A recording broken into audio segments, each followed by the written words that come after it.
Alaska is the 8th largest city in Alaska, and it's actually the largest rural city off the road system.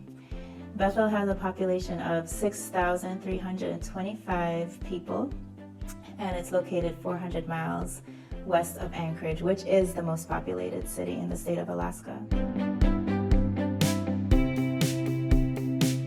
My name is Colette Reahl.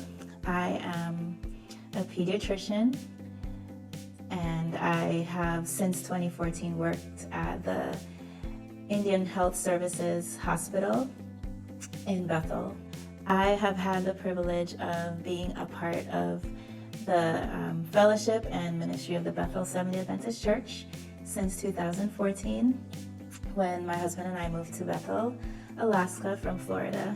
Bethel is about 50 square miles, and it has 36 miles of road, and travel to Bethel is only by air and by boat.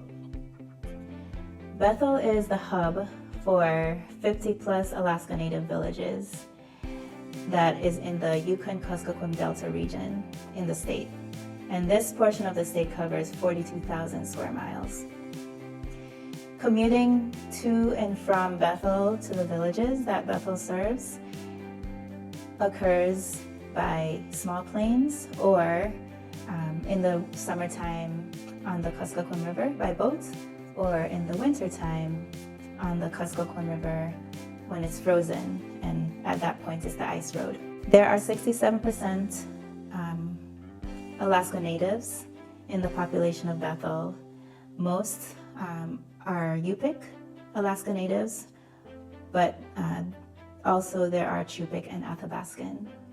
Growing up in the Adventist Church and watching Adventist missions and the experiences that missionaries have had has been helpful to keep in mind in ministering in rural Alaska. Historically, Alaska Native beliefs involve animism and shamanism, but many of the Yupik Alaska Native people in Bethel have converted to Christianity.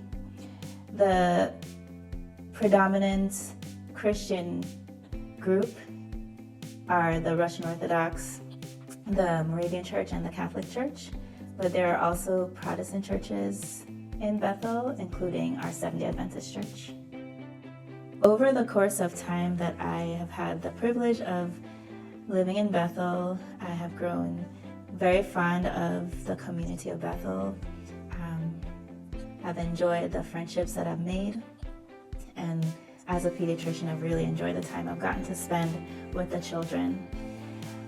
In 2022, I was afforded the opportunity to work with our church, our local church, as one of the 2 Bible workers. I worked alongside with Joy Anderson, and during that time, we had the opportunity to share Christ in various ways. We were able to identify needs for the community. 2 passages of scripture that come to mind when I think about our ministry in Bethel are Matthew chapter 9, verses 37 and 38. It says, "The harvest truly is plenteous, but laborers are few. Pray ye therefore the Lord of the harvest that he will send forth laborers into his harvest." And this is actually an appeal that I have, because there is so much work of the 50 plus villages, hub villages in the Yukon-Kuskokwim Delta. I am only aware of 3 villages where there are Seventh-day Adventists. There are no churches in these villages, but there are Seventh-day Adventist members from other churches that live there.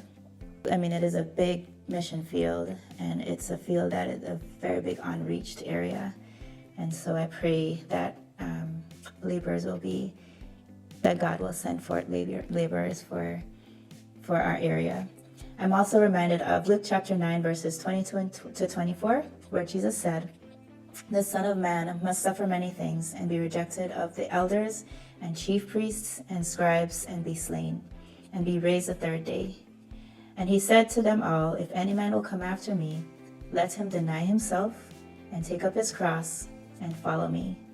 For whosoever will save his life shall lose it, but whoever will lose his life for my sake, the same will save it.